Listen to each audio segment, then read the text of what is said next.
Good morning my dear students. आज की इस क्लास में बेटा हमको बात करना है क्लास 12th केमिस्ट्री में 10 महत्वपूर्ण क्वेश्चनों की बात करना है जो कि आपके बोर्ड एग्जाम के लिए बेटा मोस्ट इंपॉर्टेंट क्वेश्चनों में से हैं। इस वीडियो में बेटा हम लोग 2012 से लेकर 2025 तक जितने भी बोर्ड में जैव अणु चैप्टर से क्वेश्चन पूछे गए उन सभी क्वेश्चनों को डिस्कस करेंगे। वन बाय वन एक एक क्वेश्चन का आपको प्रॉपर सोल्यूशन दिया जाएगा। अगर आप इन 10 क्वेश्चनों को बिल्कुल रट्टा मार लेते हैं, अच्छी तरह से समझ लेते हैं, अच्छी तरह से याद कर लेते हैं, तो आपके जैव अणु के जो क्वेश्चन आते हैं बेटा 5 नंबर से लेके 8 नंबर तक का पूछा जाता है इस चैप्टर से, वो आपका पूरा कंप्लीट हो जाएगा। इस बात को याद रखिएगा। अगर आपने यहाँ पर सही से इन क्वेश्चनों को स्टडी कर लिया और याद कर लिया तो आपके 5 से 8 नंबर बिल्कुल फिक्स हैं कि इस चैप्टर में आपको मिल जाएंगे। अब हम बात करते हैं बेटा क्वेश्चंस की कि कौन कौन से क्वेश्चन हैं। तो देखिए देखिए पहला क्वेश्चन जो आपको बेटा तैयार करना है वो है प्रोटीन क्या है, इसके मुख्य स्रोत एवं मानव शरीर के लिए इसकी उपयोगिता लिखिए। प्रोटीन के विकृतीकरण से क्या तात्पर्य है समझाइए। ये क्वेश्चन बेटा आपसे 5 मार्क्स में पूछा गया था। कितने मार्क्स में बेटा? 5 मार्क्स में पूछा गया था 2029 में। बोर्ड एग्जाम 2019 में आपसे ये क्वेश्चन 5 मार्क्स में पूछा गया था बेटा। कितने मार्क्स में पूछा गया था बेटा? 5 मार्क्स में पूछा गया था। अब देखिए आपको इसका आंसर कैसे देना है। पहला क्वेश्चन है आपसे बेटा कि प्रोटीन क्या है। पहले तो आपसे पूछा जा रहा है बेटा कि प्रोटीन क्या है। तो देखिए लिखेंगे इसमें बेटा कि प्रोटीन एक जैविक यौगिक है। प्रोटीन जो है बेटा एक कैसा यौगिक है बेटा? जैविक यौगिक है। इस बात को याद रखना है कि प्रोटीन जो है वो हमारा क्या है बेटा? जैविक यौगिक है जो एमिनो अम्लों के लंबी श्रृंखलाओं से बना होता है। और ये किससे बना होता है बेटा? एमिनो अम्ल की लंबी श्रृंखलाओं से बना होता है, यानी कि बहुत सारे एमिनो अम्ल आपस में जुड़ करके एक लंबी श्रृंखला बनाते हैं। उसी श्रृंखला को हम लोग बोलते हैं बेटा प्रोटीन। ये एमिनो अम्ल बंधनों के माध्यम से जुड़े होते हैं और ये जो एमिनो अम्ल होते हैं एक दूसरे के साथ बेटा बंधनों के माध्यम से जुड़े होते हैं। ये बंधन ही प्रोटीन की संरचना और कार्य का निर्धारण करते हैं। और अगली बात याद रखना बेटा कि जो आपके बंधन होंगे, मतलब जिस तरह से एमिनो अम्ल एक दूसरे के साथ जुड़े होंगे, उस बंधन के अनुसार ही हम लोग उसकी संरचना तथा उसके कार्य को निर्धारित करते हैं कि इस प्रोटीन की संरचना क्या होगी और इसके कार्य क्या होंगे। प्रोटीन जीवन के सभी जीवित अंगों में महत्वपूर्ण भूमिका निभाती है। अगली बात याद रखना बेटा कि जो प्रोटीन है ये जीवित अंगों में महत्वपूर्ण भूमिका निभाती है। ये क्या करती है बेटा? जीवित अंगों में महत्वपूर्ण भूमिका निभाती है। किसी भी जीवित अंग में सबसे महत्वपूर्ण भूमिका कौन निभाता है बेटा? प्रोटीन निभाता है। तो ये प्रोटीन की परिभाषा हो गई, क्योंकि पहला क्वेश्चन यही है कि प्रोटीन क्या है। तो प्रोटीन एक जैविक यौगिक है जो एमिनो अम्ल की लंबी श्रृंखलाओं से बना होता है। ये एमिनो अम्ल बंधनों के माध्यम से एक दूसरे जुड़े होते हैं, इसको याद रखना है। ये बंधन ही जो है बेटा वो प्रोटीन की संरचना और कार्य का निर्धारण करते हैं। प्रोटीन जीवन के सभी जीवित अंगों के लिए महत्वपूर्ण भूमिका निभाते हैं। ये हो गया। अब देखिए और क्या पूछा इसमें? इसके मुख्य स्रोत एवं मानव शरीर के लिए इसकी उपयोगिता। तो सबसे पहले हम देखेंगे बेटा प्रोटीन के स्रोत कौन कौन से हैं। तो देखिए अब देखिए बेटा प्रोटीन के स्रोत, प्रोटीन के निम्नलिखित स्रोत होते हैं। जैसे पशुवृत्ति स्रोत, मतलब पशुओं के द्वारा जो मिलने वाला प्रोटीन है उससे। जैसे मांस में प्रोटीन होता है, मछली में होता है बेटा, अंडे में होता है, दूध में होता है, पनीर में होता है, दही में होता है। ये सब किससे मिलते हैं बेटा? पशु से मिलते हैं। तो इसलिए हम लोग इसको बोलते हैं बेटा पशुवृत्ति स्रोत। कैसा स्रोत बेटा? पशुवृत्ति स्रोत। इस स्रोत का मतलब है जो पशुओं से हमें मिला प्रोटीन मिलती है। अब देखिए वनस्पति स्रोत, जो हमें पेड़ पौधों से मिलती है। जैसे दालें, दालों में प्रोटीन पाई जाती है, चाहे वो मसूर की दाल हो, चाहे चने की दाल हो, चाहे राजमा हो बेटा, और ये सब आपके वनस्पति स्रोत में आते हैं। ये सब प्रोटीन के स्रोत हैं। बादाम है, मूंगफली है, अनाज है आदि, ये सब आपके प्रोटीन हो गए। इसके बाद अब देखिए ये हो गया।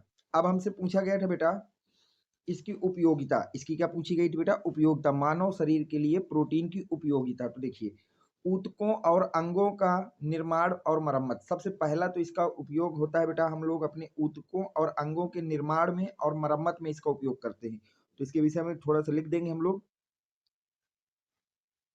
प्रोटीन शरीर के अंगों, ऊतकों और कोशिकाओं के निर्माण और मरम्मत के लिए आवश्यक है। पहली बात हमको ये पता होना चाहिए कि जो हमारी प्रोटीन होता है बेटा ये शरीर के अंगों, ऊतकों और कोशिकाओं के निर्माण और मरम्मत के लिए आवश्यक होती है। सेकंड इसका उपयोग है बेटा एंजाइमों का निर्माण करना। किसका बेटा? प्रोटीन का दूसरा जो कार्य होता है वो होता है एंजाइमों का निर्माण करना। तो प्रोटीन एंजाइमों के रूप में कार्य करते हैं। जो प्रोटीन होते हैं बेटा ये किसके रूप में काम करते हैं बेटा? एंजाइमों के रूप में कार्य करते हैं, जो शरीर की रासायनिक प्रतिक्रियाओं को तेजी से पूरा करते हैं। एंजाइमों के बिना प्रोटीन सही ढंग से कर नहीं सकता, ये कार्य करना संभव नहीं होता है। तो याद रखना एंजाइम के निर्माण में भी प्रोटीन की बहुत बड़ी भूमिका होती है बेटा। प्रोटीन एंजाइमों के रूप में कार्य करते हैं, जो शरीर को रासायनिक प्रतिक्रियाओं को तेजी से पूरा करते हैं, जो शरीर की जो रासायनिक प्रतिक्रियाएं होती हैं उनको तेजी से पूरा करते हैं। एंजाइमों के बिना प्रोटीन सही ढंग से कार्य नहीं कर सकते। इसके बाद तीसरा जो उपयोग है बेटा वो हार्मोन्स उत्पादन में होता है। हम लोग तीसरा जो प्रोटीन का उपयोग करते हैं वो कहाँ पे करते हैं बेटा? हार्मोन्स के उत्पादन में करते हैं। तो देखिए कई हार्मोन्स जैसे इंसुलिन हो गया, थायरॉक्सिन प्रोटीन के बने होते हैं। कई सारे जो हार्मोन्स होते हैं जैसे इंसुलिन हो गया, थायरॉक्सिन हो गया, ये सब किसके बने होते हैं बेटा? प्रोटीन के बने होते हैं और शरीर के विभिन्न प्रक्रियाओं को नियंत्रित करते हैं। और साथ ही साथ ये क्या करते हैं बेटा? शरीर की विभिन्न प्रक्रियाओं को भी नियंत्रित करती हैं। शरीर के विभिन्न प्रक्रियाओं को भी क्या करती हैं बेटा?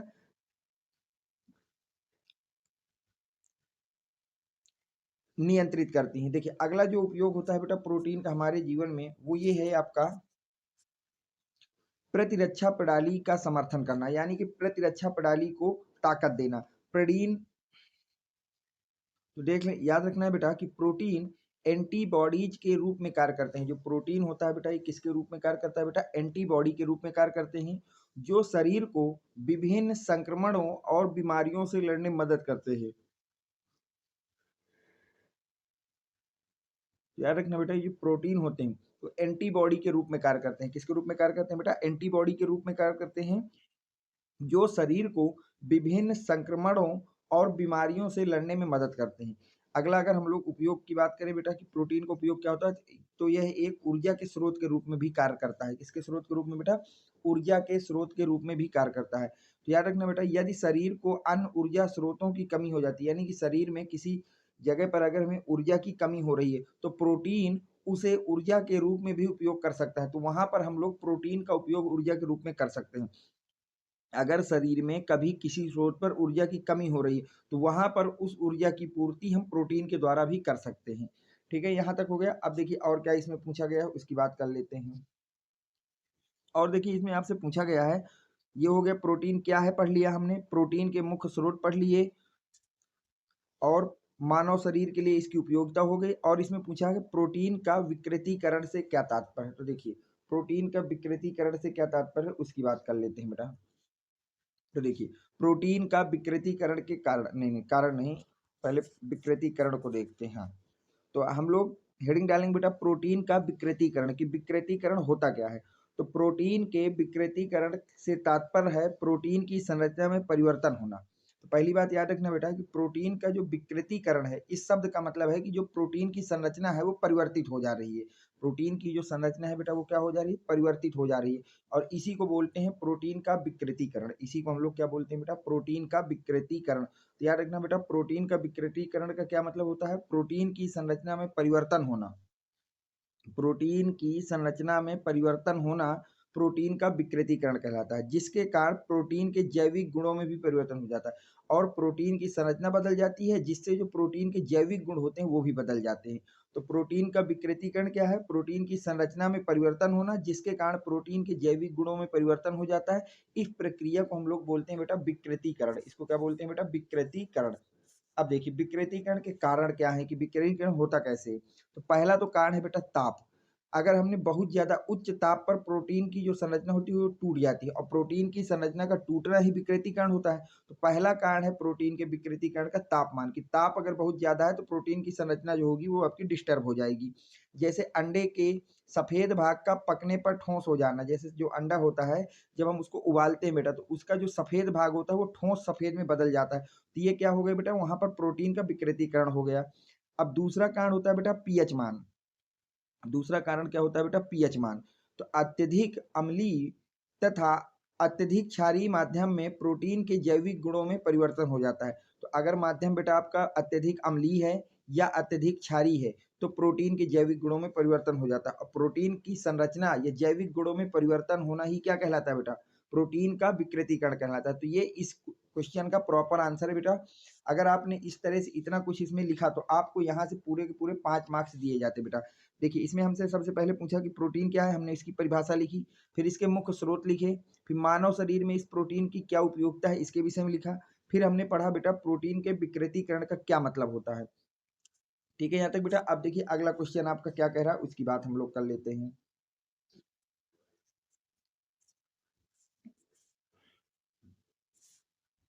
अब देखिए क्वेश्चन नंबर 7 कह रहा हूँ, क्वेश्चन नंबर 2 देखिए क्या कह रहा है। न्यूक्लिक अम्ल क्या है, इसके दो कार्यों को लिखना है। न्यूक्लिक अम्ल क्या है, इसके दो महत्वपूर्ण कार्य लिखिए। ये क्वेश्चन बेटा 2025 में, एक मिनट, ये क्वेश्चन आपसे बेटा बोर्ड एग्जाम में 2025 में एंड 2024 में दो बार आपसे बोर्ड में ये क्वेश्चन रिपीट हो चुका है बेटा, और ये 5 मार्क्स में पूछा गया है बेटा। कितने कितने मार्क्स में बेटा, 5 मार्क्स में दो बार आपसे क्वेश्चन रिपीट करा के पूछा गया है।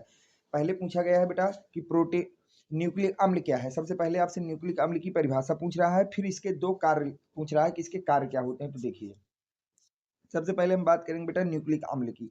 किसकी बात करेंगे बेटा, न्यूक्लिक अम्ल की, कि न्यूक्लिक अम्ल क्या है। तो लिखेंगे बेटा ये प्रकृति में पाए जाने वाले रासायनिक यौगिक होते हैं। पहली बात जो न्यूक्लिक अम्ल होते हैं क्या होते हैं बेटा, प्रकृति में पाए जाने वाले रासायनिक यौगिक होते हैं।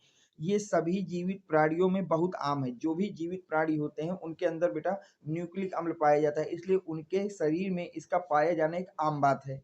ये पृथ्वी पर उपस्थित हर जीवित प्राणी की जीवित कोशिका को में सूचना बनाते हैं। और जो न्यूक्लिक अम्ल होते हैं इनका कार्य क्या है बेटा, कि जितने भी पृथ्वी में जीवित प्राणी हैं उनकी जीवित कोशिका में सूचना को ये बनाते हैं और उन्हें एनकोड करते हैं, और उन्हें क्या करते हैं बेटा, एनकोड करते हैं। तो ये तो हो गया न्यूक्लिक अम्ल।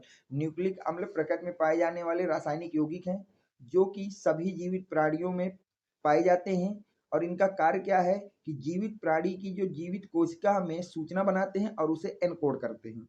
और हमसे क्या पूछा बेटा, न्यूक्लिक अम्ल के कार्य पूछा था हमसे। और क्या पूछा इस क्वेश्चन में बेटा, इसमें पूछा गया था न्यूक्लिक अम्ल के कार्य। तो देखिए ये कोशिकाओं में सूचना ले जाते हैं। पहला कार्य तो है न्यूक्लिक अम्ल का कि ये क्या करते हैं बेटा, कोशिकाओं में सूचना ले जाते हैं। दूसरा है आनुवांशिक सामग्री बनाते हैं, मतलब ऐसी सामग्री या ऐसी सूचनाएं जो एक पीढ़ी से दूसरी पीढ़ी के लिए ट्रांसफर करना है, उन सूचनाओं को भी कौन बनाता है बेटा, न्यूक्लिक अम्ल ही आपका बनाता है।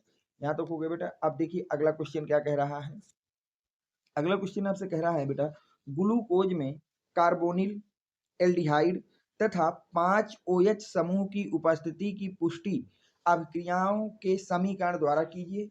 ग्लूकोज तथा फ्रक्टोज के दो रासायनिक परीक्षण भी लिखिए। तो देखिए ये भी क्वेश्चन बेटा आपसे बोर्ड एग्जाम में 2019 में पूछा गया था 5 मार्क्स में बेटा। कितने मार्क्स में पूछा गया था, 5 मार्क्स में। क्वेश्चन सबसे पहले क्या है बेटा कि आपको ये सिद्ध करना है कि ग्लूकोज में एक कार्बोनिल ग्रुप होता है, ग्लूकोज में एक एल्डिहाइडिक ग्रुप होता है एंड ग्लूकोज में 5 एल्कोहलिक समूह होते हैं, इनकी पुष्टि करना है।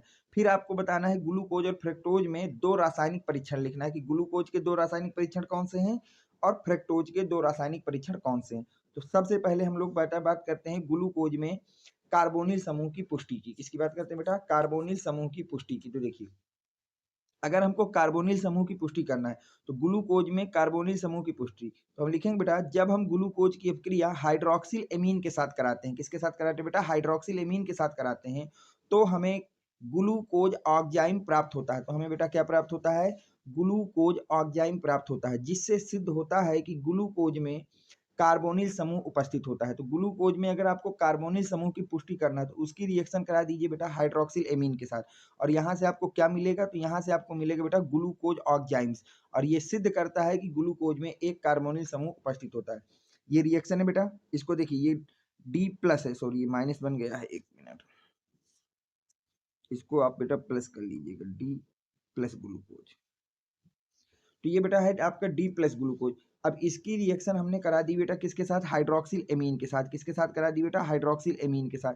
अब हाइड्रोक्सिल एमीन के साथ जैसे ही हम बेटा इसकी रिएक्शन कराते हैं तो देखिए यहाँ पे होता क्या है बेटा, यहाँ से जो O है ये O निकलता है बेटा, और यहाँ से 2 H को निकालते हैं। यहाँ से हम क्या निकालते हैं बेटा, 2 H को निकालते हैं, और जैसे ये दोनों निकलते हैं तो बन जाता है यहाँ पे वाटर, और वाटर बनने के बाद CH डबल बॉन्ड के थ्रू N से जुड़ जाता है। डबल बॉन्ड के थ्रू किससे जुड़ जाता है बेटा, N से, और N से जुड़ने के बाद N के पीछे क्या लगा है, OH, और जैसे ही OH होता है ऐसे जोड़ देते, बाकी CH OH अपनी जगह, बाकी चीजें सब अपनी जगह होंगी, बस CHO में O को हटा देंगे, O को हटा के डबल बॉन्ड बना करके नाइट्रोजन जोड़ेंगे, नाइट्रोजन से जुड़ा है OH तो OH जोड़ देंगे, और इसको बोलते हैं हम लोग बेटा डी प्लस ग्लूकोज, इसको क्या बोलते हैं बेटा, इसको हम लोग बोलते हैं डी प्लस ग्लूकोज ऑक्जाइम, इसको क्या बोलते हैं बेटा, डी प्लस ग्लूकोज ऑक्जाइम्स बोलते हैं।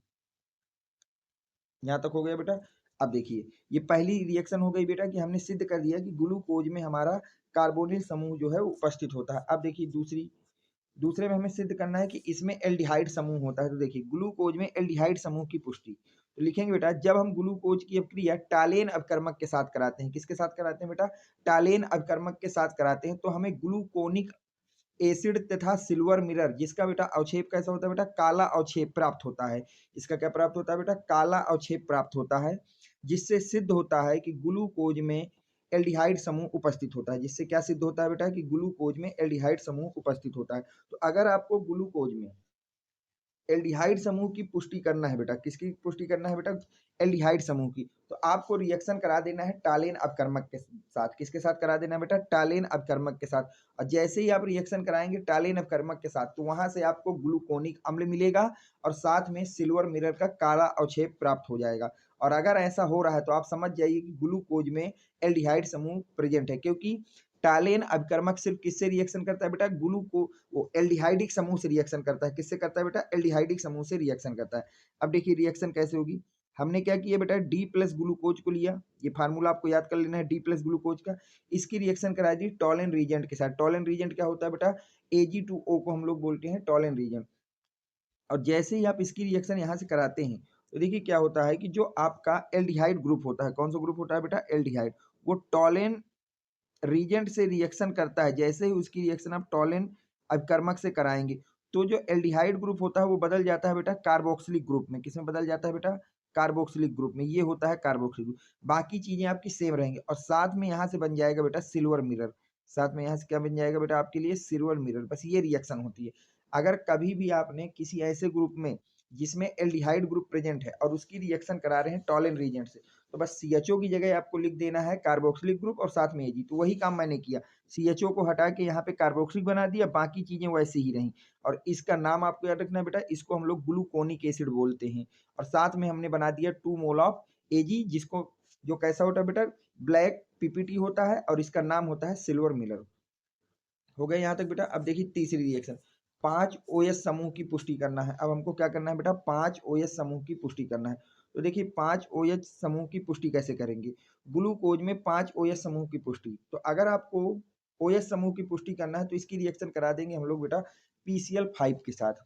किसके साथ करा देंगे बेटा, PCl5 के साथ। तो लिखेंगे बेटा कि जब हम ग्लूकोज की अभिक्रिया PCl5 के साथ कराते हैं तो हमें वहां से क्या मिलता है बेटा, पेंटाक्लोरोग्लूकोज प्राप्त होता है। हमें वहां से क्या प्राप्त होता है बेटा, पेंटाक्लोरोग्लूकोज प्राप्त होता है, जिससे सिद्ध होता है कि ग्लूकोज में 5 OH समूह उपस्थित होते हैं।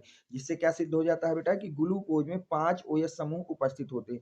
अब देखिए रिएक्शन कैसे कराना है बेटा, ये हो गया हमारे पास बेटा डी प्लस ग्लूकोज। ये क्या हो गया बेटा हमारे पास, डी प्लस ग्लूकोज।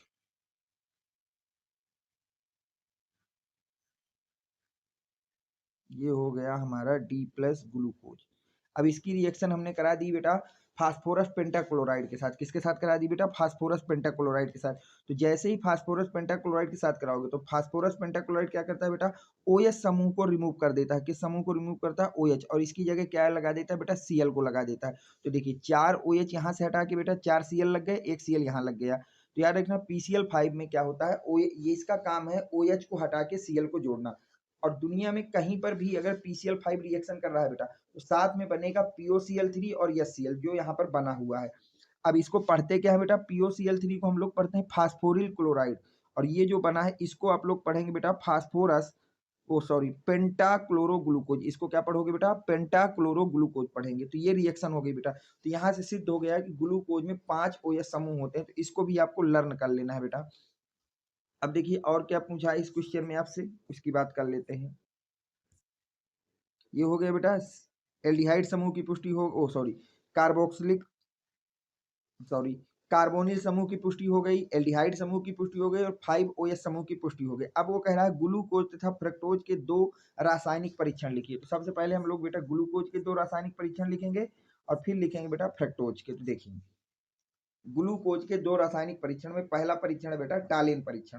कौन सा परीक्षण है बेटा, टालिन परीक्षण। तो जब हम ग्लूकोज की अपक्रिया टॉलिन रिएजेंट के साथ कराते हैं तो हमें सिल्वर मिरर का काला अवक्षेप प्राप्त होता है। क्या प्राप्त होता है बेटा? सिल्वर मिरर का काला अवक्षेप प्राप्त होता है। याद रखना, रजत दर्पण को ही हम लोग बेटा सिल्वर मिरर बोलते हैं। क्या बोलते हैं बेटा? सिल्वर मिरर बोलते हैं। इस बात को याद रखना कि रजत दर्पण का ही दूसरा नाम है सिल्वर मिरर। तो जब आप लोग बेटा ग्लूकोज की रिएक्शन टॉलिन रिएजेंट के साथ कराते हैं तो वहां से आपको क्या मिलता है बेटा? रजत दर्पण और काला अवक्षेप प्राप्त होता है। ये ग्लूकोज हो गया बेटा, इसकी रिएक्शन कराते हैं टॉलिन रिएजेंट के साथ, ये आपका हो गया टॉलिन रिएजेंट। तो अभी मैंने बताया पीछे बेटा कि टॉलिन रिएजेंट का काम क्या है कि एल्डिहाइड ग्रुप को कार्बोक्सिलिक ग्रुप में चेंज कर देना है। ये चेंज कर दिया, बाकी चीजें अपनी जगह लगी रहेंगे, तो यहाँ से क्या बन जाएगा? ग्लूकोनिक एसिड, और साथ में बन जाएगा बेटा सिल्वर मिरर का ब्लैक पीपीटी। तो पहला परीक्षण ये हो गया बेटा। अब देखिए दूसरा परीक्षण इसके लिए कौन सा कराएंगे हम लोग। इसमें दूसरा परीक्षण कराते हैं बेटा फेलिंग विलियन परीक्षण को। किसको कराते हैं बेटा? फेलिंग विलियन परीक्षण को। तो फेलिंग विलियन परीक्षण की अगर बात करें कि ये क्या होता है, तो देखिए जब हम ग्लूकोज की अपक्रिया फेलिंग विलियन के साथ कराते हैं तो हमें क्यूप्रस ऑक्साइड का लाल अवक्षेप प्राप्त होता है बेटा। किसका बेटा? क्यूप्रस ऑक्साइड का लाल अवक्षेप प्राप्त होता है। तो अगर आपने बेटा ग्लूकोज में फेलिंग विलियन को डाल दिया, क्या डाल दिया बेटा? फेलिंग विलियन। तो अगर आपने ग्लूकोज की अपक्रिया कराई बेटा फेलिंग विलियन के साथ, तो वहां से आपको क्या मिलेगा बेटा? वहां से आपको मिलता है बेटा क्यूप्रस ऑक्साइड का लाल अवक्षेप। वहां से आपको क्या मिलता है बेटा? क्यूप्रस ऑक्साइड का लाल अवक्षेप। वहां से आपको प्राप्त होता है क्यूप्रस ऑक्साइड का लाल अवक्षेप। अब यहाँ पर भी क्या होगा बेटा? जो फेलिंग सोल्यूशन होता है उसको नाम होता है बेटा CuO, को हम लोग बोलते हैं फेलिंग सोल्यूशन। तो इसका काम है बेटा एल्डिहाइड को कार्बोक्सिलिक में बदलना। तो एल्डिहाइड क्या है? CHO, तो इसको हमने कार्बोक्सिलिक में बदल दिया। बाकी चीजें सेम, जैसे जहां पे जो लगा है वैसे ही लगा रहने देंगे। तो यहाँ पर जो बना इसको क्या बोलते हैं बेटा? ग्लूकोनिक एसिड, और साथ में बन जाएगा क्यूप्रस ऑक्साइड। और क्यूप्रस ऑक्साइड का कलर कैसा होता है बेटा? रेड। और जबकि फेलिंग सॉल्यूशन का कलर कैसा होता है ये भी याद रखना बेटा, ये ब्लू कलर का होता है। तो जब आप ग्लूकोज को फेलिंग सॉल्यूशन में मिक्स करते हैं तो जो फेलिंग सॉल्यूशन का ब्लू कलर होता है वो किस में बदल जाता है बेटा? रेड कलर में बदल जाता है। और अगर ऐसा हो रहा है तो वहां पर हमारा होता है कि वहां पे फेलिंग अपक्रिया हो चुकी है, और यहाँ पर ग्लूकोज बनाता क्या है? साथ में ग्लूकोनिक एसिड को बनाता है। अब इसी तरह से हमें दो परीक्षण पढ़ने हैं बेटा, किसके? फ्रक्टोज के। किसके पढ़ने बेटा? फ्रक्टोज के। तो देखिए फ्रक्टोज के दो रासायनिक परीक्षण। तो पहला है बेटा फेलिंग विलियन के साथ अपक्रिया। किसके साथ बेटा? फेलिंग विलियन परीक्षण। तो जब हम फ्रक्टोज की अपक्रिया फेलिंग विलियन के साथ कराते हैं, किसके साथ कराते हैं बेटा? फेलिंग विलियन के साथ कराते हैं, तो हमको क्यूप्रस ऑक्साइड का लाल अवक्षेप प्राप्त हो जाता है। क्यूप्रस ऑक्साइड का क्या प्राप्त होता है बेटा? लाल अवक्षेप प्राप्त हो जाता है। क्यूप्रस ऑक्साइड का बेटा कैसा अवक्षेप प्राप्त हो जाता है बेटा? लाल अवक्षेप प्राप्त हो जाता है। ठीक है, क्यूप्रस ऑक्साइड का लाल अवक्षेप होता है। ये याद रखना, फेलिंग विलियन हमेशा अगर रिएक्शन करेगा तो लाल अवक्षेप ही बनाएगा बेटा। तो अब देखिए ये हो गया हमारा फ्रक्टोज, ये सूत्र होता है बेटा फ्रक्टोज का, इसको लर्न कर लेना है। तो अब देखिए क्या होता है, यहाँ पर जब ऐसे ही आपने इसमें डाला फेलिंग सॉल्यूशन, तो यहाँ से आपको मिलता है ग्लूकोनिक एसिड। क्या मिलता है बेटा? Gluconic acid. इस रिएक्शन को लर्न कर लेना। और साथ में रेड पीपीटी मिलता है क्यूप्रस ऑक्साइड का बेटा। किसका मिलता है? क्यूप्रस ऑक्साइड का। अब देखिए दूसरा परीक्षण क्या है इसका बेटा? आयोडीन विलियन परीक्षण। फ्रक्टोज का दूसरा परीक्षण होता है बेटा आयोडीन विलियन परीक्षण। इसमें क्या होता है कि जब हम फ्रक्टोज के जलीय विलयन में आयोडीन मिलाते हैं, जब आप लोग बेटा फ्रक्टोज के जलीय विलयन में आयोडीन को मिलाते हैं, किसको मिलाते हैं बेटा? आयोडीन को मिलाते हैं, तो हमें नीले रंग का विलयन नहीं प्राप्त होता है। किसका रंग का बेटा? नीले रंग का। तो जैसे ही हम लोग लेते हैं बेटा फ्रक्टोज को, किसको लेते हैं बेटा? फ्रक्टोज को, और इसमें आयोडीन का जलीय विलयन मिला देते हैं, तो ये हो गया बेटा आयोडीन। और जलीय विलयन है तो किसकी प्रेजेंस में? H2 की प्रेजेंस में। और जैसे ही रिएक्शन कराते हैं तो यहाँ से नीला रंग नहीं मिलता है। कौन सा रंग नहीं मिलता है बेटा? नीला रंग। तो यहाँ से सिद्ध हो गया कि हमारी रिएक्शन फ्रक्टोज के साथ है। फ्रक्टोज क्या करता है बेटा? नीला रंग नहीं देता है, नीला रंग नहीं देता है। तो इस बात को आपको याद रखना कि फ्रक्टोज की जैसे ही रिएक्शन I2 के साथ कराओगे जलीय विलयन में, तो वहां से आपको नीले रंग नहीं मिलेगा, नीला रंग नहीं मिलेगा। इस बात को याद रखना है। ठीक है, अब हम चलते हैं बेटा नेक्स्ट क्वेश्चन में। ये क्वेश्चन आपका कंप्लीट हो गया। अब देखिए अगला क्वेश्चन क्या कह रहा है। अगला क्वेश्चन कह रहा है बेटा कि प्रोटीन की प्राथमिक और द्वितीयक संरचना की व्याख्या करना है। बेटा ये भी क्वेश्चन आपसे 5 मार्क्स में पूछा गया था 2024 के बोर्ड एग्जाम में, और सेट नंबर था बेटा आपके पास GE। सेट नंबर क्या था बेटा? GE। अब देखिए इसका आंसर आपको कैसे लिखना है बेटा कि प्रोटीन की प्राथमिक तथा द्वितीयक संरचना क्या होती है, इसको आपको एक्सप्लेन करना है। तो देखिए लिखिए बेटा, यहाँ से देखिए हेडिंग पड़ेगी प्रोटीन की संरचना। तो लिखेंगे प्रोटीन की संरचना प्रोटीन के कार्य में महत्वपूर्ण भूमिका निभाती है। जो प्रोटीन होती है बेटा, इसकी संरचना जो है इसके कार्यों पर महत्वपूर्ण भूमिका निभाती है, क्योंकि प्रोटीन के कार्य उसकी संरचना पर निर्भर करते हैं। यदि प्रोटीन किसी कारण से अपना संरचनात्मक स्तर व आकार खो देता है तो कार्यात्मक नहीं रह जाता, और अगर किसी कारण से प्रोटीन की संरचना परिवर्तित हो जा रही है तो आप याद रखिएगा बेटा, संरचना खत्म हो जा रही है तो फिर वो अपना कार्य भी नहीं कर सकता, मतलब उसकी ताकत भी खत्म हो जाती है। यही लिखा, कार्यात्मक नहीं रह जाता है। तो प्रोटीन में बेटा दो तरह की संरचना होती है, एक होती है प्राथमिक संरचना, एक होती है द्वितीयक संरचना। तो हम हेडिंग डालेंगे प्रोटीन की प्राथमिक संयोजकता।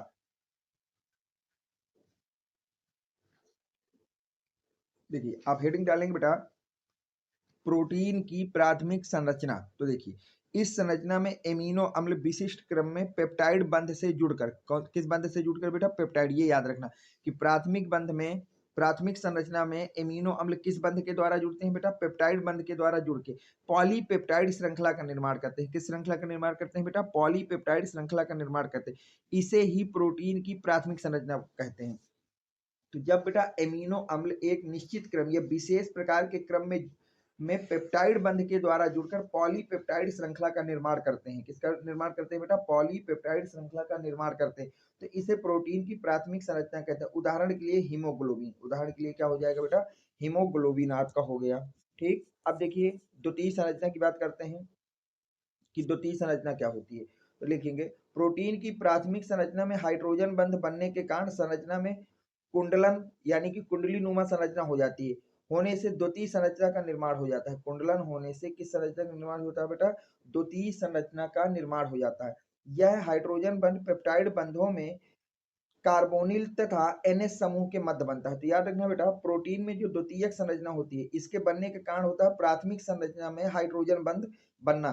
प्राथमिक संरचना में क्या बनना बेटा, हाइड्रोजन बंध। जो प्राथमिक संरचना में हाइड्रोजन बंध बनने के कारण जो आपकी प्रोटीन की संरचना होती है, कुंडलन हो जाता है, कुंडली के आकार का हो जाता है, और इसी कुंडली के आकार के संरचना को हम लोग बेटा बोलते हैं प्रोटीन की द्वितीयक संरचना। और इसमें क्या होता है बेटा, जो हाइड्रोजन बंध बनता है वो किन के बीच में बनता है बेटा, पेप्टाइड बंधों में कार्बोनिल समूह तथा एनएस समूह के बीच में ये बंध बनता है आपका बेटा।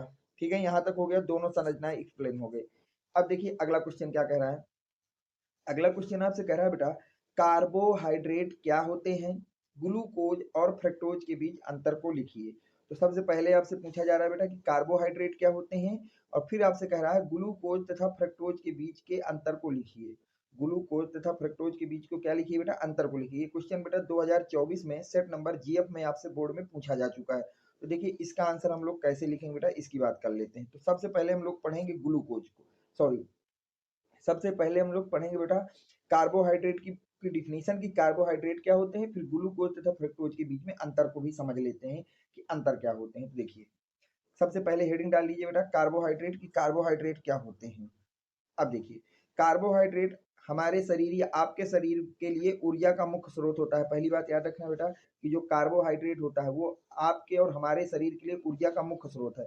ये हमारे शरीर में स्टार्च और फाइबर के रूप में पाए जाते हैं। जो आपके कार्बोहाइड्रेट होते हैं बेटा, ये हम लोगों के शरीर में किसके रूप में मिलते हैं बेटा, स्टार्च तथा फाइबर के रूप में पाए जाते हैं। स्टार्च तथा फाइबर के रूप में पाए जाते हैं। कार्बोहाइड्रेट अनाज, फल, सब्जियां, दालें, दूध जैसे खाद्य पदार्थों में भी पाए जाते हैं। और जो आपके कार्बोहाइड्रेट होते हैं बेटा, ये शरीर के अंदर तो स्टार्च तथा फाइबर के रूप में पाए जाते हैं, लेकिन अगर हम लोग बाहर बात करें तो ये अनाज हो गया, फल हो गया, सब्जियां हो गई, दालें हो गई, दूध जैसे जो भी खाद्य पदार्थ होते हैं उन सब में कार्बोहाइड्रेट पाया जाता है। और शरीर को काम करने, मस्तिष्क को ऊर्जा देने और गतिविधियां जैसे पढ़ना, खेलना आदि के लिए ईंधन प्रदान करता है। और कार्बोहाइड्रेट का कार्य क्या है बेटा, कि शरीर को काम करने के लिए ऊर्जा देना, मस्तिष्क को ऊर्जा देना, गतिविधियां जैसे हम लोग खेलते हैं, पढ़ते हैं, इन सब कारणों के लिए ऊर्जा देना के लिए ईंधन का कार्य करता है, ऊर्जा का कार्य करता है। इन सब कामों के लिए जो कार्बोहाइड्रेट वो हमको ऊर्जा देता है। ये कार्बन, हाइड्रोजन, ऑक्सीजन के बने होते हैं। और अगली बात यह रखना बेटा कि जो कार्बोहाइड्रेट होते हैं, जो क्या होते हैं बेटा, कार्बोहाइड्रेट होते हैं, ये किसके बने होते हैं बेटा, कार्बन, हाइड्रोजन और ऑक्सीजन के बने होते हैं। ये किसके बने होते हैं बेटा, कार्बन, हाइड्रोजन और ऑक्सीजन के बने होते हैं। ये किसके बने होते हैं बेटा, ये कार्बन, हाइड्रोजन और ऑक्सीजन से मिलकर बने होते हैं। उदाहरण की बात करें तो जैसे ग्लूकोज हो गया, फ्रक्टोज हो गया, सुक्रोज हो गया, ये सब हमारे बेटा कार्बोहाइड्रेट होते हैं। तो हमारी ये परिभाषा हो गई किसके किसकी बेटा, कार्बोहाइड्रेट की। कि कार्बोहाइड्रेट क्या होते हैं, तो कार्बोहाइड्रेट हमारे शरीर में ऊर्जा का मुख्य स्रोत है। ये हमारे शरीर के अंदर स्टार्च तथा फाइबर के रूप में पाए जाते हैं तथा ये अनाज, फल, सब्जियां, दालें और दूध जैसे खाद्य पदार्थों में पाए जाते हैं। इनका काम है शरीर को काम करने के लिए, मस्तिष्क को ऊर्जा देना, गतिविधियों के लिए, पढ़ने लिखने के लिए ऊर्जा देना, को ईंधन प्रदान करता है। ठीक है, और ये कार्बन, हाइड्रोजन और ऑक्सीजन से मिलकर क्या होते हैं बेटा, बने होते हैं। अब देखिए अगला क्वेश्चन, इसी में हमसे कहा गया था बेटा कि ग्लूकोज तथा फ्रक्टोज के बीच में अंतर भी लिखना था बेटा। ग्लूकोज और फ्रक्टोज के बीच में हमको क्या करना था बेटा, अंतर भी लिखना था। तो देखिए एक तरफ हम लोग लिख लेंगे बेटा गुण, एक तरफ ग्लूकोज, एक तरफ फ्रक्टोज। तो देखिए सबसे पहला हम बात करते हैं रासायनिक सूत्र। तो ग्लूकोज का सूत्र होता है C6H12O6, फ्रक्टोज का भी सूत्र होता है C6H12O6। मानो कि दोनों के सूत्र सेम है। अगर हम शर्करा का प्रकार की बात करें तो ग्लूकोज में बेटा एल्डोज शर्करा पाई जाती है, जबकि फ्रक्टोज में कीटोज शर्करा पाई जाती है। ग्लूकोज में एल्डोज शर्करा पाई जाती है, जबकि फ्रक्टोज में कीटोज शर्करा पाई जाती है। अगर हम स्वाद की बात करें तो ग्लूकोज स्वाद में हल्के मीठे होते हैं। जो ग्लूकोज होते हैं बेटा, ये स्वाद में क्या होते हैं बेटा, हल्के मीठे होते हैं, जबकि फ्रक्टोज स्वाद में बहुत अधिक मीठे होते हैं। अगर हम प्राकृतिक स्रोत की बात करें तो ग्लूकोज बेटा अंगूर में, सेब में, शहद में, ये शहर लिख गया है, ये शहद है, इसको सुधार लेना एक मिनट। ये शहद है, ये क्या है बेटा, शहद। शहद में पाया जाता है। जो ग्लूकोज है अंगूर, सेब और शहद में पाया जाता है, जबकि फ्रक्टोज बेटा फल है, शहद है, मकई का सिरप है, आदि में पाया जाता है। आदि में क्या होता है बेटा, पाया जाता है। तो यहाँ तक बेटा लिखिए। इसके बाद हम बात करते हैं नेक्स्ट क्वेश्चन की, कौन सा है जो आपको तैयार करना चाहिए बेटा, नोट करिए यहाँ तक। अब देखिए बेटा अगला क्वेश्चन क्या कह रहा है बेटा कि विटामिन ए तथा सी के मुख्य स्रोत और इनकी कमी से होने वाले रोगों के बारे में लिखिए। ये क्वेश्चन बेटा आपसे 2024 के बोर्ड एग्जाम में पूछा गया था। सेट नंबर था बेटा GF। क्वेश्चन क्या है बेटा कि विटामिन ए तथा सी के मुख्य स्रोत क्या हैं तथा इनकी कमी से होने वाले रोग कौन कौन से होते हैं। देखिए इसका आंसर हम कैसे लिखेंगे बेटा।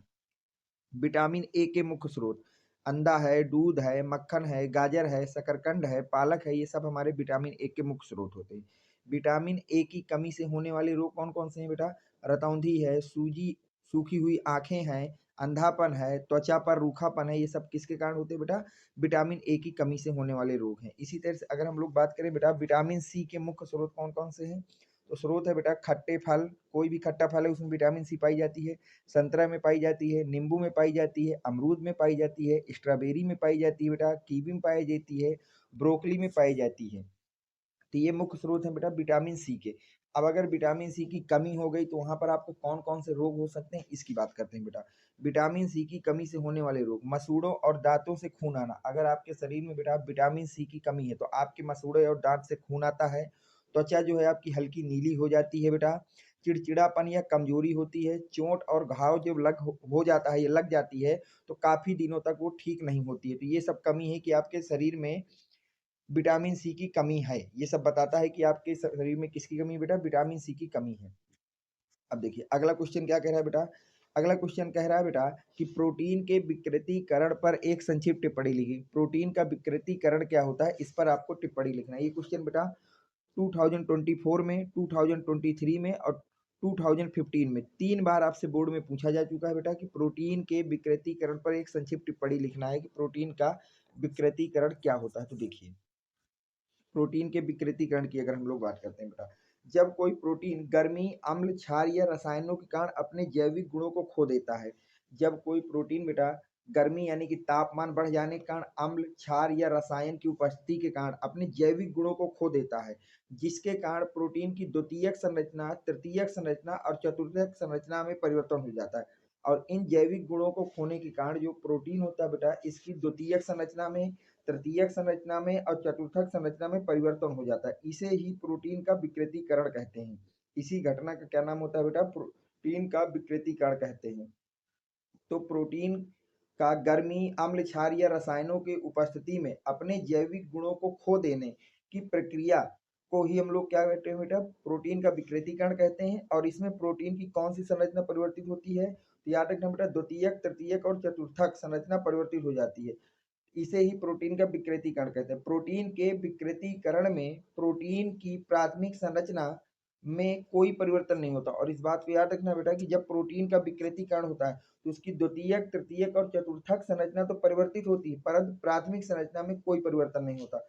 उदाहरण की बात करेंगे बेटा, अंडे को उबालने पर उसके सफेद भाग का जम जाना। जब हम अंडे को उबालते हैं बेटा तो उसका जो सफेद भाग है वो आपका क्या हो जाता है, जम जाता है या ठोस हो जाता है। तो ये प्रक्रिया होती है बेटा प्रोटीन के विकृतीकरण। इसी प्रक्रिया का नाम है प्रोटीन का विकृतीकरण। अब देखिए अगला क्वेश्चन क्या कह रहा है। अगला क्वेश्चन आपसे कह रहा है बेटा न्यूक्लियोसाइड तथा न्यूक्लियोटाइड में क्या अंतर होता है। इस क्वेश्चन को देखिए बेटा 4 बार आपसे बोर्ड में रिपीट हो चुका है बेटा। 2008 में, 2010 में, 2014 में और 2024 एफजेड, यानी कि 4 बार ये आपका क्वेश्चन रिपीट हो चुका है। 2008 में, 2010 में, 2014 में और 2024 में आपसे ये क्वेश्चन पूछा जा चुका है। तो देखिए इसका आंसर क्या होगा कि न्यूक्लियोसाइड तथा न्यूक्लियोटाइड में अंतर क्या होता है। तो देखिए एक तरफ लिखेंगे न्यूक्लियोसाइड और एक तरफ लिखेंगे न्यूक्लियोटाइड। तो देखिए न्यूक्लियोसाइड में पहला पॉइंट जो आपको लिखना है बेटा वो ये है कि ये दो अणुओं से मिलकर बनते हैं, जिनमें से एक पेंटोस शर्करा तथा दूसरा नाइट्रोजनी क्षारक होता है। तो जो आपके न्यूक्लियोसाइड होते हैं बेटा ये दो अणुओं से मिलकर बनते हैं। कितने अणुओं से मिलकर बनते हैं, दो अणुओं से। इनमें से एक तो होती है बेटा पेंटोस शर्करा, एक तो हमारे पास क्या होती है बेटा पेंटोस शर्करा होती है, और दूसरा होता है नाइट्रोजनी क्षारक। दूसरा क्या होता है बेटा नाइट्रोजनी क्षारक। इस बात को याद रखना। जबकि जो न्यूक्लियोटाइड हो रहे हैं, जो न्यूक्लियोटाइड होते हैं इनमें क्या होते हैं, तीन अणुओं से मिलकर बनते हैं। न्यूक्लियोटाइड कितने अणुओं से मिलकर बनते हैं बेटा, तीन अणुओं से मिलकर बनते हैं, जिनमें से एक होता है नाइट्रोजनी क्षारक, दूसरा पेंटोस शर्करा और तीसरा होता है फास्फेट। तो पहला अंतर तो यही है कि न्यूक्लियोसाइड में दो अणु होते हैं, जबकि न्यूक्लियोटाइड में तीन अणु होते हैं। अगली बात, न्यूक्लियो जो साइड होते हैं क्षारीय प्रकृति के होते हैं। न्यूक्लियोसाइड कैसे होते हैं बेटा, क्षारीय प्रकृति के होते हैं, जबकि न्यूक्लियोटाइड जो होते हैं वो बेटा कैसे होते हैं, अम्लीय प्रकृति के होते हैं। वो कैसे होते हैं बेटा, अम्लीय प्रकृति के होते हैं। अगला, जो न्यूक्लियोसाइड होते हैं बेटा ये न्यूक्लियोटाइड्स के घटक होते हैं। किसके घटक होते हैं बेटा, न्यूक्लियोटाइड्स के घटक होते हैं। जबकि जो न्यूक्लियोटाइड्स होते हैं ये क्या होते हैं, न्यूक्लिक अम्ल, ऊर्जा वाहक तथा सह एंजाइम के घटक होते हैं। तो ये अंतर है बेटा, इनको आपको लर्न कर लेना है। अब देखिए अगला क्वेश्चन क्या कह रहा है बेटा। अगला क्वेश्चन आपसे कह रहा है फ्रक्टोज की संरचना सूत्र लिखिए। फ्रक्टोज का संरचना सूत्र लिखना है। ग्लूकोज के 3 रासायनिक गुणों के रासायनिक समीकरण को भी लिखना है बेटा। ये क्वेश्चन आपसे 2024 में पूछा गया था। सेट नंबर था बेटा एफजेड। सेट नंबर क्या था बेटा, एफजेड। तो सबसे पहले हमको लिखना है बेटा फ्रक्टोज की संरचना। तो इसको देखिए बना लीजिएगा बेटा, ये संरचना होती है फ्रक्टोज की। इसका नाम होता है डी माइनस फ्रक्टोज। ये संरचना आपको बना लेना है, बहुत ही जरूरी संरचना है। और सूत्र होता है C6H6 O12। ग्लूकोज वो सॉरी फ्रक्टोज का अणु सूत्र क्या होता है बेटा, अणु सूत्र होता है C6H12O6, C6H6O12। ठीक है, C6H12O6 ये हो गया फ्रक्टोज का अणु सूत्र और संरचना सूत्र ये है, इसको आपको बना लेना। अब ग्लूकोज की 3 रासायनिक गुणधर्मों को लिखना है। तो देखिए ग्लूकोज के 3 रासायनिक गुणधर्म, सबसे पहले हम लोग रिएक्शन करा देंगे बेटा हाइड्रोक्सिल एमीन के साथ। और जैसे ही हम लोग ग्लूकोज की अभिक्रिया कराते हैं हाइड्रोक्सिल एमीन के साथ, तो वहां से हमको मिलता है बेटा ग्लूकोज ऑक्जाइम। क्या मिलता है, ग्लूकोज ऑक्जाइम। रिएक्शन कैसे होती है बेटा, रिएक्शन कुछ नहीं, यहाँ से O निकल जाएगा और यहाँ से 2 H निकलेंगे बेटा। ये 2 H और O मिल करके वाटर बना लेंगे, और यहाँ CH के साथ डबल बॉन्ड से N जुड़ेगा, N से पीछे कौन जुड़ा है, OH, तो OH जुड़ जाएगा। और इसी का नाम होता है बेटा D प्लस ग्लूकोज ऑक्जाइम। ठीक है, ये तो हो गया पहला रासायनिक गुणधर्म। अब देखिए दूसरा, दूसरे में हम लोग रिएक्शन करा देंगे टालिन रीजेंट के साथ। अब टालिन रीजेंट का काम मैंने कई बार आपको बता चुका हूँ कि ये एल्डिहाइड को चेंज कर देता है कार्बोक्सिलिक में। एल्डिहाइड को किस में चेंज कर देता है, कार्बोक्सिलिक में। और साथ में क्या बना देगा बेटा, सिल्वर मिरर को बना देगा। तो ये रिएक्शन आपको याद कर लेना है, लिखिए। और सिल्वर मिरर का कलर याद रखना कैसा होता है बेटा, ब्लैक पीपीटी होता है। ये तो हो गए 2 रिएक्शन, हमसे 3 पूछी हैं। तो देखिए अगली तीसरी, अब हम इसकी रिएक्शन करा दे रहे हैं बेटा फास्फोरस पेंटाक्लोराइड के साथ। किसके साथ करा दे रहे हैं बेटा, फास्फोरस पेंटाक्लोराइड के साथ करा दे रहे हैं। तो देखिए जब हम ग्लूकोज की अभिक्रिया कराते हैं फास्फोरस पेंटाक्लोराइड के साथ, तो हमको वहां से प्राप्त होता है बेटा पेंटाक्लोरोग्लूकोज। वहां से हमको क्या प्राप्त होता है बेटा, पेंटाक्लोरोग्लूकोज, फास्फोरिल क्लोराइड तथा हाइड्रोजन क्लोराइड। इस रिएक्शन में कुछ नहीं करना, जहां जहां OH है बेटा इस OH को हटा करके आपको जोड़ देना है Cl को। इसकी जगह हमको क्या जोड़ देना है बेटा, Cl को जोड़ देना है। और साथ में हमको बना देना है फास्फोरिल क्लोराइड तथा हाइड्रोजन क्लोराइड। ये क्वेश्चन आपका कंप्लीट हो गया। अब देखिए नेक्स्ट क्वेश्चन क्या कह रहा है। नेक्स्ट क्वेश्चन कह रहा है बेटा निम्नलिखित पर संक्षिप्त टिप्पणी लिखिए। विटामिन और हार्मोन्स, आपको टिप्पणियां लिखना है विटामिन पर और हार्मोन्स पे। ये क्वेश्चन बेटा 5 मार्क्स में आपसे पूछा गया था। कितने मार्क्स में पूछा गया था बेटा? 5 मार्क्स में पूछा गया था और सेट नंबर था आपका जीबी। सेट नंबर क्या था बेटा? जीबी। और ये कब पूछा गया था? 2024 में। कब पूछा गया था बेटा? 2024 में आपसे ये पूछा गया था, 2024 में। तो देखिए इसका आंसर हम लोग कैसे लिखेंगे बेटा? तो सबसे पहले हम लोग विटामिन के विषय में पढ़ लेते हैं, इसके बाद हम लोग बेटा पढ़ लेंगे एंजाइम के विषय में, हार्मोन्स के विषय में। तो देखिए विटामिन के विषय में, तो पहली बात याद रखना बेटा, विटामिन की खोज 1912 ईस्वी में फंक नामक वैज्ञानिक ने की थी बेटा। विटामिन की खोज किसने की थी बेटा? फंक नामक वैज्ञानिक ने की थी। और कब की थी बेटा? 1912 में की थी।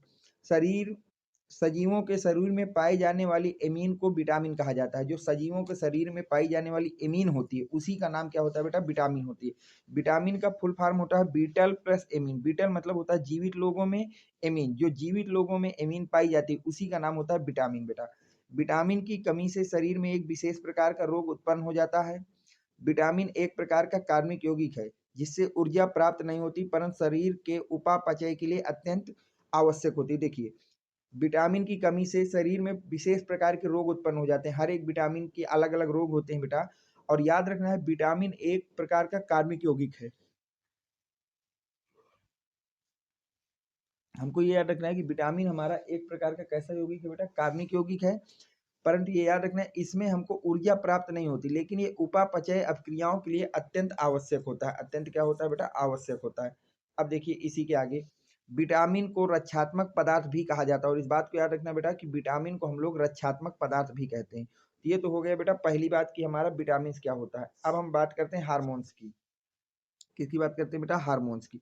तो देखिए हार्मोन्स को रासायनिक संदेश वाहक कहा जाता है। जो हार्मोन्स होते हैं बेटा इसको हम लोग रासायनिक संदेश वाहक कहते हैं। क्या बोलते हैं बेटा? रासायनिक संदेश वाहक कहते हैं। ऐसे स्रावित रासायनिक पदार्थ जो विशेष कोशिकाओं द्वारा स्रावित होकर दूर या पास की अन्य विशिष्ट कोशिकाओं को कार्य को प्रभावित करते हैं। ऐसे स्रावित रासायनिक पदार्थ जो विशेष कोशिकाओं द्वारा स्रावित होकर, किसके द्वारा बेटा? विशेष कोशिकाओं के द्वारा स्रावित होकर दूर या पास में स्थित कुछ विशिष्ट कोशिकाओं के कार्यों को परिवर्तित कर देती है, उनको प्रभावित कर देती है, उसी को हम लोग क्या बोलते हैं? उन्हीं स्रावित रासायनिक पदार्थों को हार्मोन्स बोलते हैं। प्रभावित होने वाली कोशिका को लक्ष्य कोशिका कहा जाता है। और जो कोशिका उस हार्मोन्स के रासायनिक पदार्थ से अपने गुणों को प्रभावित कर देती है उसको हम लोग लक्ष्य कोशिका कहते हैं। हार्मोन्स रक्त तथा ऊतकों द्वारा लक्ष्य कोशिका तक पहुंचते हैं। और जो ये हार्मोन्स है ये कहाँ से कैसे पहुंचते हैं? पहले रक्त में जाते हैं, रक्त से ऊतक में, ऊतक के द्वारा आपको लक्ष्य कोशिका तक पहुंचते हैं बेटा।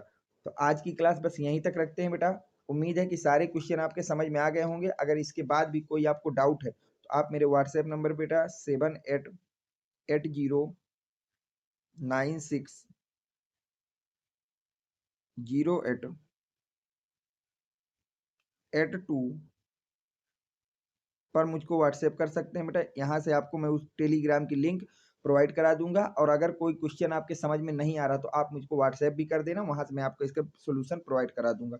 अगर आपको वीडियो पसंद आया हो तो वीडियो को लाइक कर देना, चैनल को सब्सक्राइब कर देना। Thanks for watching. Next video coming soon.